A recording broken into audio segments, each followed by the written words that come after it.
എല്ലാവരും നല്ല സുഖമായിട്ട് എന്ന് വിചാരിക്കണേ. നമ്മളും ഇവിടെ അൽഹംദുലില്ലാ നല്ല ഹാപ്പി ആയിട്ട് അടിപൊളിയായിട്ട് തന്നെ ഇരിക്കുന്നുണ്ട്. എനിക്ക് ചെറിയൊരു ഹെൽത്ത് ഇഷ്യൂ വന്നുകൊണ്ട് തന്നെ 2-3 ദിവസമായിട്ട് ഞാൻ എൻ്റെ വീട്ടിലായിരുന്നു. വ്ളോഗും ഷോർട്സ് ഒന്നും ഇല്ലാത്തതിൻ്റെ റീസണും അതന്നെയായിരുന്നേ. 2 ദിവസം ഫോണൊക്കെ അങ്ങോട്ട് എടുത്ത് വെച്ചിട്ട് നല്ല അടിപൊളിയായിട്ട് തന്നെ റെസ്റ്റ് ചെയ്ത് ഹെൽത്തൊക്കെ ഓക്കെ ആയതിനു ശേഷം തിരിച്ചതാ നമ്മുടെ വീട്ടിലോട്ട് പോണ ദിവസമാണ് കേട്ടോ ഇന്ന്. അപ്പോൾ രാവിലെ ഇതാ ഓരോരോ കാര്യങ്ങളായിട്ട് അവിടെ നടന്നുകൊണ്ടിരിക്കുന്നുണ്ട്. എൻ്റെ അനിയത്തി അവിടെ പാലപ്പം ചുട്ടുകൊണ്ടിരിക്കുകയാണ്. ഞാനാണെങ്കിൽ ഇതവിടെ കുട്ടികൾക്കുള്ള ലഞ്ച് സെറ്റ് ചെയ്യുകയാണേ. ഓൾക്ക് സ്കൂളുള്ള ദിവസമാണ് കേട്ടോ ഇന്ന്. വലിയ പെരുന്നാൾക്ക് കൊടുന്ന ബിരിയാണി അരി കുറച്ച് ബാലൻസ് ഇരിപ്പുണ്ട് ഇവിടെ. സോ അത് വെച്ച് എന്തെങ്കിലുമൊക്കെ ഒരു വെറൈറ്റി ഉണ്ടാക്കാമെന്ന് വെച്ച് ബിരിയാണി അല്ല എന്നാൽ ഫ്രൈഡ് റൈസും അല്ല, അതിൻ്റെ രണ്ടേ നടുക്ക് നിൽക്കുന്ന ഒരു വെറൈറ്റി ആയിട്ടാണ് നമ്മൾ കുട്ടികൾക്ക് സെറ്റ് ചെയ്ത് കൊടുത്തത് കേട്ടോ. അപ്പോൾ ഞാനതാ കുറച്ച് സോയാബീനൊക്കെ എടുത്തിട്ട് മസാല പുരട്ടി സെറ്റ് ചെയ്ത് വെച്ചിട്ടുണ്ട്. ഐബുട്ടനപ്പേക്ക് നീച്ച് വന്നിട്ടുണ്ട് കേട്ടോ. ഓന് പിന്നെ നമ്മൾ എണീറ്റാൽ അപ്പം തന്നെ അതിൻ്റെ പുറകെ ആയിട്ട് അവൻ നീച്ചോളൂ. അപ്പോൾ ഞാൻ പറഞ്ഞ ഈ ഒരു റെസിപ്പിയുടെ ഡീറ്റെയിൽഡ് ആയിട്ടൊന്നും ഞാൻ പറയണില്ല, എന്നാൽ കുറച്ചൊക്കെ പറയണുണ്ടേനു. അപ്പോൾ വേണ്ടോല് നോട്ട് ചെയ്ത് വെച്ചോളൂ കേട്ടോ, അല്ലാത്തോല് സ്കിപ്പ് ചെയ്ത് ഇങ്ങനെ പോയിക്കോളി. ചോറ് സെറ്റ് ചെയ്യാനുള്ള അരിയൊക്കെ അത് അവിടെ കഴുകി റെഡിയാക്കി എടുക്കുവാണേ. നമ്മൾ നെയ്ച്ചോറ് ഉണ്ടാക്കൂലേ അതുപോലെ തന്നെയാണ് ഉണ്ടാക്കുന്നത്. അത് കുക്കറിൽ അങ്ങോട്ട് സെറ്റ് ചെയ്യും. എന്നിട്ട് നമ്മൾ വേറെ കുറച്ച് മസാലയും കാര്യങ്ങളൊക്കെ സെറ്റ് ചെയ്തിട്ട് ഈ റൈസ് ഇട്ടിട്ട് അതിലേക്ക് ഇട്ടിട്ട് അങ്ങോട്ട് നല്ലോണം അങ്ങോട്ട് മിക്സ് ചെയ്തെടുക്കും കേട്ടോ. ലൈക്ക് ഒരു ഫ്രൈഡ് റൈസ് പോലെ. എന്നാൽ ബിരിയാണി അല്ല എന്നാൽ ഫ്രൈഡ് റൈസും അല്ല, അതിൻ്റെയൊക്കെ നടുക്ക് നിൽക്കുന്ന ഒരു ഐറ്റമാണ്. കുട്ടികൾക്ക് എന്തായാലും ഇഷ്ടപ്പെടും, കാരണം ഓവറായിട്ടുള്ള എരിവ് കാര്യങ്ങളില്ല, അതേപോലെ തന്നെ മസാലയൊന്നുമില്ല കേട്ടോ. കഴുകി വെച്ച അരി, ആവശ്യത്തിനുള്ള വെള്ളം, ഉപ്പ് ഇതെല്ലാം ആഡ് ചെയ്ത് കൊടുത്തതിന് ശേഷം നമ്മളതിലേക്ക് കുറച്ച് സാധനങ്ങളും കൂടെ ഇട്ട് കൊടുക്കുകയാണ്. നമ്മുടെ സുഗന്ധവ്യഞ്ജനങ്ങളുണ്ടല്ലോ അത് തന്നെ, അതും കൂടെ ആഡ് ചെയ്ത് കൊടുത്തതിന് ശേഷം നമ്മളിതാ നമ്മുടെ ബിരിയാണി ഇല ഉണ്ടല്ലോ, നെയ്ച്ചോറിൻ്റെ ഇല, ബിരിയാണി ഇല എന്നൊക്കെ പറയില്ലേ, അതും കൂടെ ആഡ് ചെയ്ത് കൊടുക്കുക. ആവശ്യത്തിനുള്ള സൺഫ്ലവർ ഓയിലും കുറച്ച് ചെറുനാരങ്ങ നീരും കൂടെ അങ്ങോട്ട് ആഡ് ചെയ്ത് കൊടുത്തിട്ടുണ്ട്, ഒട്ടി പിടിക്കാണ്ടിരിക്കാൻ കേട്ടോ. നല്ല അരിയാണ്, നല്ല ബിരിയാണി അരിയൊക്കെ തന്നെയാണ്, എന്നാലും കിടക്കട്ടെ. കുറച്ച് ചെറുനാരങ്ങ നീരും കൂടെ ഉണ്ടെന്നുണ്ടെങ്കിൽ ഇത് തമ്മിലിങ്ങനെ ഒട്ടി കുഴഞ്ഞു പോവില്ല. ഒരു 1-2 വിസിലിനകം തന്നെ റൈസൊക്കെ വെന്ത് സെറ്റായി കിട്ടും. അതവിടെ കിടന്ന് അങ്ങോട്ട് ആയിക്കോട്ടെ. ആ ഒരു സമയം കൊണ്ട് തന്നെ തൊട്ടടുത്ത് നമ്മൾ ഒരു ചട്ടി വെച്ച് കൊടുത്തിട്ടുണ്ട് കേട്ടോ. അപ്പോൾ അതിലേക്ക് ആവശ്യത്തിനുള്ള ഓയിലൊക്കെ ഒഴിച്ചിട്ട് പപ്പടം ഇങ്ങനെ കുഞ്ഞു പീസാക്കിയിട്ട് കട്ട് ചെയ്ത് കൊടുക്കുകയാണേ. ഇതാവുമ്പോൾ കുട്ടികളുടെ ആ ബോക്സിൽ വെച്ച് കൊടുക്കാൻ, അതായത് പോലെ ലൈക്ക് കൂട്ടാൻ പാത്രം എന്നൊക്കെ പറയില്ലേ, ആ ഒരു കണ്ടെയ്നറിൽ സെറ്റ് ചെയ്യിക്കാരം. ഇങ്ങനെ കുഞ്ഞു പീസാക്കി എടുക്കുകയാണെന്നുണ്ടെങ്കിൽ നല്ല അടിപൊളിയായിട്ട് തന്നെ വെച്ച് കൊടുക്കാം. അങ്ങനെ കുഞ്ഞു പീസാക്കിയിട്ട് നമ്മളിതാ ഈ മുഴുവൻ പപ്പടവും വറുത്തെടുക്കുന്നുണ്ട് കേട്ടോ. ഇതിപ്പോൾ ഒരു 4-5 പപ്പടം ഉണ്ട്. അപ്പോൾ ഇങ്ങനെ ആകുമ്പോൾ കുറേ ക്വാണ്ടിറ്റിയിലും കിട്ടും, കുട്ടികൾക്കും തന്നെ രസീകാരം കഴിക്കാൻ. ഞാൻ കണ്ടിട്ടുണ്ട് കുറേ കുട്ടികൾക്ക് ഇങ്ങനെ കൊടുക്കുന്നത് ഞാൻ കണ്ടിട്ടുണ്ട് കേട്ടോ. ആസ് എ ടീച്ചർ നമ്മൾ സ്കൂളിൽ ഇതൊക്കെ കാണുന്നതാണ് കേട്ടോ. പല മോഡലിലുള്ള സ്നാക്സ് ആയാലും ശരി, ലഞ്ചായാലും ശരി, കുട്ടികളെ പറ്റിക്കാനുള്ള എല്ലാ ഐറ്റംസും ഞാൻ കണ്ടിട്ടുണ്ട്. അതുകൊണ്ട് തന്നെ ഒരുവിധം തരികിട പരിപാടിയൊക്കെ എനിക്ക് അറിയാനോ. അപ്പോൾ പപ്പടം പൊരിച്ച ആ ഒരു സെയിം ഓയിൽ തന്നെ ഇതാ നമ്മൾ നേരത്തെ സോയാബീനൊക്കെ മസാല പുരട്ടി സെറ്റാക്കി വെച്ചേനല്ലോ, അപ്പോൾ അതും കൂടി അങ്ങോട്ട് ഇട്ട് കൊടുത്തിട്ടുണ്ട്. അതും അവിടെ കിടന്ന് അങ്ങോട്ട് പൊരിഞ്ഞ് സെറ്റായിക്കോട്ടെ.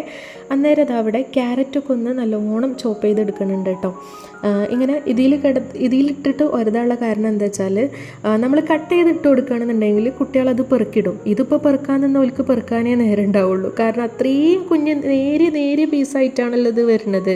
അപ്പോൾ ഇതിലിട്ടിട്ട് നല്ലോണം സെറ്റാക്കി എടുത്തിട്ടുണ്ട്. സോയാബീനും അവിടെ കിടന്ന് പൊരിഞ്ഞ് റെഡി ആവുന്നുണ്ട് കേട്ടോ. ഇതിപ്പം വന്നിട്ട് കുറച്ച് സാലഡും കൂടെ നമ്മൾ സെറ്റ് ചെയ്യുന്നുണ്ട്. അപ്പോൾ അത് അനിയത്തി റെഡിയാക്കുന്നുണ്ട്. പിന്നെ അതാ കുട്ടികളൊക്കെ ഓരോരുത്തരായിട്ട് നീച്ച് വരാൻ തുടങ്ങിയിട്ടുണ്ട്. ഐബുട്ടം പിന്നെ നേരത്തെ കാലത്ത് തന്നെ ഹാജരായിട്ടുണ്ടല്ലോ. അപ്പോൾ നിഷു നീച്ചിട്ടുണ്ട് കേട്ടോ. ആദ്യം ഓളാണ് നീച്ച് ഫ്രഷ് ആവുക, നിസ്കരിക്കുക, കുളിക്കുക, ഇങ്ങനെ കുറേ ടാസ്ക് ഉണ്ടല്ലോ രാവിലെ തന്നെ. മാത്രമല്ല ഇവരുടെ കുളിക്കലും നനക്കലും കഴിയുമ്പോൾ തന്നെ മണിക്കൂർ ഒന്നാകും. അത്രയും സമയം വേണം ആ ഒരു കാര്യത്തിന് മാത്രം. ഒരാൾക്ക് 8 മണി ആവുമ്പോഴേക്ക് വീട്ടിൽ നിന്ന് ഇറങ്ങണം, വേറൊരാൾക്ക് 8 മണി കഴിഞ്ഞിട്ടും ഇറങ്ങണം കേട്ടോ. അപ്പോൾ നിഷുവിനാണ് 8 മണി ആവുമ്പോഴേക്ക് ഇറങ്ങേണ്ടത്. അതുകൊണ്ട് ഓളെ ആദ്യം നമ്മൾ വിളിക്കും. ഓളെ ബാത്റൂമത്തെ ചടങ്ങൊക്കെ കഴിഞ്ഞിട്ട് വേണം അടുത്ത ആൾക്ക് കയറണമെന്നുണ്ടെങ്കിൽ. അടുത്ത ആൾ ഇത് അവിടെ അപ്പേക്ക് നീച്ച് വന്നിട്ടുണ്ട് കേട്ടോ. നീച്ച് വന്നപ്പോൾ തന്നെ കാര്യമായിട്ട് എന്തൊക്കെയോ പ്രാർത്ഥിക്കുന്നുണ്ട്. ആള് നല്ല മൗന പ്രാർത്ഥനയിലാണ്. മിക്കവാറും സ്കൂളില്ലാതെക്കാൻ വേണ്ടി തോൽക്കേക്കാരം, അല്ലാതെ എന്താ. ഞാൻ നേരത്തെ പറഞ്ഞ പോലെ തന്നെ 1-2 വിസിലിനകം റൈസൊക്കെ അത് അവിടെ സെറ്റായി കിട്ടിയിട്ടുണ്ട്. ഇതിപ്പം കുറച്ച് കൂടുതൽ ക്വാണ്ടിറ്റിയിൽ ഉണ്ടാക്കിയിട്ടുണ്ട്. അതായത് ഉച്ചക്കത്തേക്ക് വേണ്ട, നമ്മൾ കുട്ടികൾക്ക് മാത്രമേ പാലപ്പം ഉണ്ടാക്കിയിട്ടുള്ളൂ കേട്ടോ. ഓൽക്കിപ്പം ഇനി രാവിലെ തന്നെ ചോറ് കൊടുക്കാനാവില്ല കരുതിയിട്ട്. അപ്പോൾ ഞാനും ഉപ്പച്ചിയും അനിയത്തിയൊക്കെ ഈ ഒരു കുട്ടികൾക്ക് ഉണ്ടാക്കിയിട്ടുള്ള ഈ ഒരു സെയിം ഫുഡ് തന്നെയാണ് നമ്മൾ കഴിക്കുന്നത്, അതായത് ബ്രേക്ക്ഫാസ്റ്റ് ആയിട്ട് കഴിക്കണത്. അപ്പോൾ കുട്ടികൾക്കുള്ള പാലപ്പം, അതിലേക്കുള്ള കറിയും ചായയൊക്കെ എടുത്ത് കൊടുത്തിട്ടുണ്ട്. അവരവിടെ ഇരുന്ന് കഴിച്ചോളും. അന്നേരം നമ്മളിത് അവിടെ പെട്ടെന്ന് തന്നെ ലഞ്ചൊക്കെ സെറ്റാക്കുകയാണ്. അപ്പോൾ ഇനി വലിയ കാര്യമായിട്ട് പണിയൊന്നുമില്ല. റൈസും വേവിച്ച് വെച്ചേക്കണ്, അതിലേക്കുള്ള ഇൻഗ്രീഡിയൻസ് ഒക്കെ ഇവിടെ സെറ്റാക്കുകയും ചെയ്തിരിക്കണം. ഇനി ഇതെല്ലാം കൂടെ ഒന്ന് വഴറ്റിയെടുക്കുക എന്നുള്ളതാണ് ടാസ്ക്.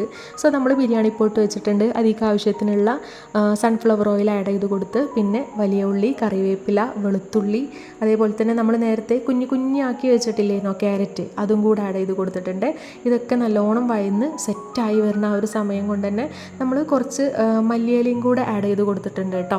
ഇനിയിപ്പോൾ ഇതിലേക്ക് കാര്യമായിട്ട് വേണ്ടത് എന്താ വെച്ചാൽ കുറച്ച് ഗരം മസാല വേണം, അതേപോലെ തന്നെ കുരുമുളക് പൊടിയും വേണേ നമ്മുടെ എരിവിനനുസരിച്ച്.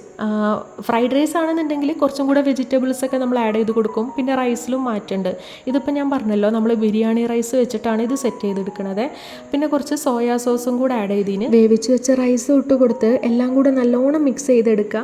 ഈ അണ്ടിപ്പരിപ്പും മുന്തിരിയൊക്കെ ഉണ്ടല്ലോ, ഇത് നമ്മൾ വറുക്കാതെയാണ് ഇട്ട് കൊടുക്കുന്നത് കേട്ടോ. ലാസ്റ്റ് ഇത് വറുത്തെടുക്കാനുള്ള ഒരു സമയം നമുക്ക് കിട്ടിയിട്ടില്ലേനു. അപ്പോൾ വേഗം അതുപോലെ അങ്ങോട്ട് ഇട്ട് കൊടുക്കുകയാണ് ചെയ്തത്. അപ്പോൾ നിങ്ങൾ ട്രൈ ആക്കാത്തവരുണ്ടെന്നുണ്ടെങ്കിൽ ഇതുപോലെ ഒന്ന് ട്രൈ ആക്കി നോക്കി. സംഭവം സെറ്റാണ് കേട്ടോ, കൊള്ളാം, കുഴപ്പമൊന്നുമില്ല. അപ്പോൾ ഫ്രൈഡ് റൈസ് ഉണ്ടാക്കാൻ ഇനിയിപ്പോൾ ബാസ്മതി റൈസ് തന്നെ വേണമെന്ന് പറഞ്ഞ് വാശി പിടിക്കണ്ട. നമ്മുടെ വീട്ടിൽ ബിരിയാണി റൈസൊക്കെ ഉണ്ടെങ്കിൽ അതൊക്കെ വെച്ചിട്ട് സെറ്റാക്കി കൊടുക്കുക. ഇനിയിപ്പോൾ സാധാ പച്ചരി ഉണ്ടല്ലോ, അത് വെച്ചിട്ടായാലും നോ പ്രോബ്ലം. അപ്പോൾ ഒരിക്കൽ രണ്ടാൾക്കുള്ള ലഞ്ചൊക്കെ ഇവിടെ സെറ്റായിട്ടുണ്ട്. അതൊക്കെ നമ്മളോലെ ബോക്സിലോട്ട് ആക്കി കൊടുത്തിട്ടുണ്ട്. നിഷുവിന് ലഞ്ച് മാത്രം മതി, നിഫ്രുകുട്ടന് ലഞ്ചും സ്നാക്സൊക്കെ വേണം കേട്ടോ. നിഷു സ്നാക്സ് ഒരു നിർബന്ധമില്ല, എപ്പോഴെങ്കിലും വല്ലപ്പോഴും മാത്രമേ ഓള് കൊണ്ടുപോകുള്ളേ.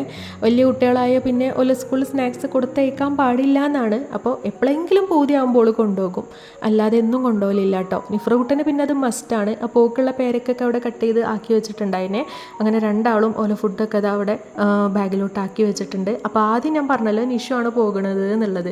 അങ്ങനെ ഓള് പോകാൻ വേണ്ടി ഇറങ്ങിയിട്ടുണ്ട്. രണ്ടെണ്ണത്തിനും ഒന്നിച്ച് കിട്ടിയ സ്ഥിതിക്ക് അവിടെ നിൽക്കി ഫോട്ടോസൊക്കെ എടുത്ത് നമുക്ക് കാക്ക അയച്ചു കൊടുക്കാമെന്ന് പറഞ്ഞിട്ടോ. കാക്ക മീൻസ് ഓല അമ്മോൻ, അതായത് ഞങ്ങളുടെ അനിയൻ. അങ്ങനെ ആദ്യം നിഷു പോയി, പിന്നെ നിഫ്രു പോയി. ഓലെല്ലാവരും മുന്നിൽ കൈബുട്ടനുണ്ട് കേട്ടോ, അത് വേറെ വിഷയം.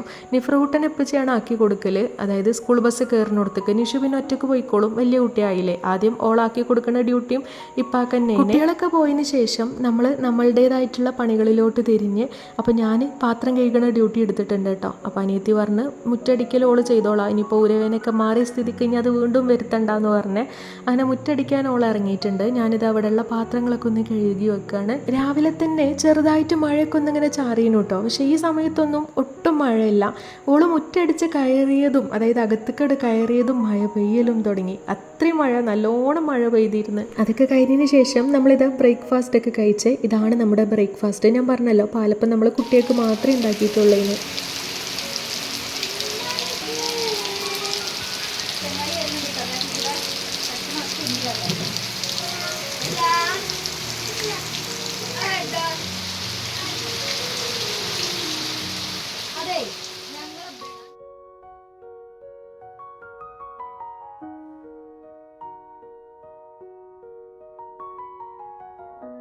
അങ്ങനെ മഴയൊക്കെ ചോർന്ന് സെറ്റായിട്ടുണ്ട്. അന്നേരം നമുക്കിവിടെ വേറൊരു പരിപാടി ഉണ്ട് കേട്ടോ. എന്താ വെച്ചാൽ നമ്മുടെ ഐബുട്ടൻ്റെ മുടിയൊന്ന് മുട്ടയടിച്ച് കൊടുക്കണം. ആൾ ജനിച്ചിട്ട് ആദ്യമായിട്ടാണ് അവൻ്റെ മുടി നമ്മൾ മുട്ടയടിച്ച് കൊടുക്കണത് കേട്ടോ. കാരണം എപ്പോഴും നമ്മൾ കടിക്ക് തന്നെയല്ലേ കൊണ്ടുപോവുക. ഇത്തവണ ഒന്ന് വെറൈറ്റി ആയിക്കോട്ടെ വിചാരിച്ചിട്ട് നമ്മളൊന്ന് ട്രൈ ആക്കി നോക്കിയതാണ്.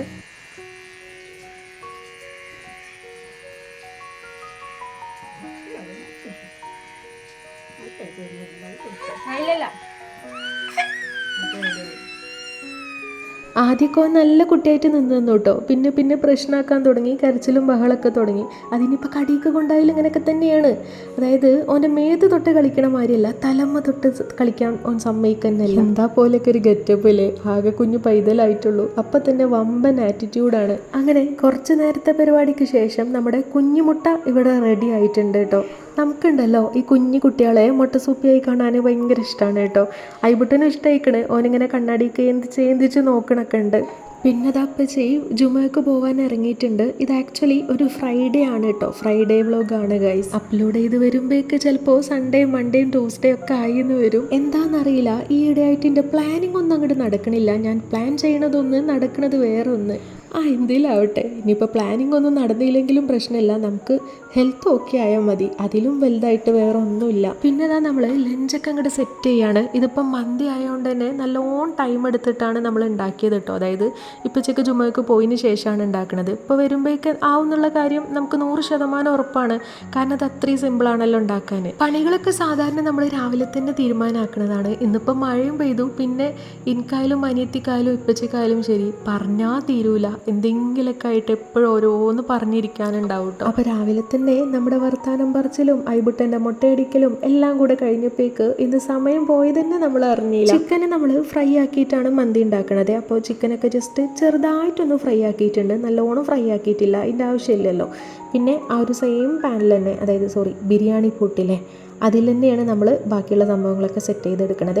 പലരും പല സ്റ്റൈലിലേക്കാരും മന്തി ഉണ്ടാക്കുക. മുമ്പ് എപ്പോഴോ മന്തി ഉണ്ടാക്കിയ സമയത്തും ഞാൻ പറഞ്ഞിട്ടുണ്ട്, എനിക്ക് ഞാൻ ഉണ്ടാക്കണ എല്ലാ ഫുഡും നല്ല കളർഫുൾ ആയിരിക്കാനാണ് ഇഷ്ടം എന്നുള്ളത്. അപ്പോൾ ഞാൻ കറിവേപ്പിലായാലും ശരി മല്ലിയിലായാലും ശരി ഒക്കെ ഇട്ട് കൊടുക്കും കേട്ടോ. അങ്ങനെ നമ്മളൊരു മസാലയൊക്കെ അങ്ങോട്ട് സെറ്റ് ചെയ്തെടുത്തതിന് ശേഷം ഫ്രൈ ആക്കി വെച്ചിട്ടുള്ള ഈ ചിക്കനും കൂടെ അങ്ങോട്ട് ആഡ് ചെയ്ത് കൊടുക്കുക. എന്നിട്ട് എല്ലാം കൂടെ വീണ്ടും മിക്സ് ചെയ്ത് കൊടുക്കുക. വേവിച്ച് വെച്ചിട്ടുള്ള റൈസും കൂടെ അങ്ങോട്ട് ആഡ് ചെയ്ത് കൊടുത്താൽ സംഭവം ഇതവിടെ സെറ്റ് ആയിട്ടുണ്ട്. ഇനി അങ്ങോട്ട് അടച്ച് വെക്കുക. വെച്ച് വരാനായിട്ടില്ല കേട്ടോ, കുറച്ച് നേരം കൂടെ കഴിഞ്ഞിട്ടേ വരുള്ളൂ. ഞാൻ പറഞ്ഞല്ലോ ഇത് ഭയങ്കര ഈസിയാണ് ഉണ്ടാക്കാൻ. അപ്പോൾ പിന്നെ നമുക്ക് ഇതിപ്പോൾ ഇച്ചിരി ഡിലേ ആയാലും സീനൊന്നും ഇല്ല എന്നുള്ള ഒരു ഉറപ്പുണ്ടായിരുന്നു. ഞാനിവിടെ ഫുഡ് ഉണ്ടാക്കിയ ടൈം കൊണ്ട് തന്നെ ക്ലീനിങ്ങിൻ്റെ പരിപാടിയൊക്കെ ഉണ്ടല്ലോ, അതായത് അകം അടിച്ചു വാരലും തുടക്കലൊക്കെ, അതൊക്കെ അനിയത്തിയും തീരുമാനമാക്കിയിട്ടുണ്ട്. പിന്നെ നമ്മുടെ കുളിക്കലൊക്കെ കഴിഞ്ഞ് ഉപ്പച്ചൊക്കെ വന്നതിന് ശേഷം നമ്മളിതാ ഫുഡൊക്കെ കഴിക്കുകയാണേ. പിന്നെ അങ്ങനെ കാര്യമായിട്ട് വീഡിയോ ഒന്നും എടുത്തില്ല, തിരിച്ച് വൈകുന്നേരം ഇൻകാനൊക്കെ പോകാനുള്ളതാണ്. അപ്പോൾ അതിൻ്റെ മുമ്പ് തന്നെ നമ്മുടെ ലഗേജൊക്കെ സെറ്റ് ചെയ്യണമല്ലോ, അപ്പോൾ അതിൻ്റെ തിരക്കിലായിപ്പോയി. പിന്നെ ഹസ്ബൻഡൊക്കെ എത്തിയിട്ടുണ്ട്. നമ്മൾ നമ്മുടെ വീടിൻ്റെ അടുത്തുള്ള ഒരു ഷോപ്പിലുണ്ടല്ലോ, അതിലേക്ക് പോയിട്ടുണ്ടായിരുന്നു. ഹസ്ബൻഡിൻ്റെ ഫാമിലിയിൽ ഒരു ഹൗസ് വാമിംഗ് ഉണ്ട്, അവിടേക്ക് പോകുമ്പോൾ കൊണ്ടുപോകാനുള്ള ഗിഫ്റ്റൊക്കെ വാങ്ങിക്കണം. ഈ ഒരു വ്ളോഗ് നിങ്ങൾക്ക് ഇഷ്ടമായിട്ടുണ്ടെങ്കിൽ മറക്കാണ്ട് ലൈക്കും ഹൈപ്പും കമൻറ്റും ഒക്കെ ചെയ്യാം കേട്ടോ. അപ്പോൾ ഇൻഷാ അല്ലാ പുതിയ വിശേഷങ്ങളൊക്കെ ആയിട്ട് നമുക്കിനി നെക്സ്റ്റ് വീഡിയോയിൽ കാണാം.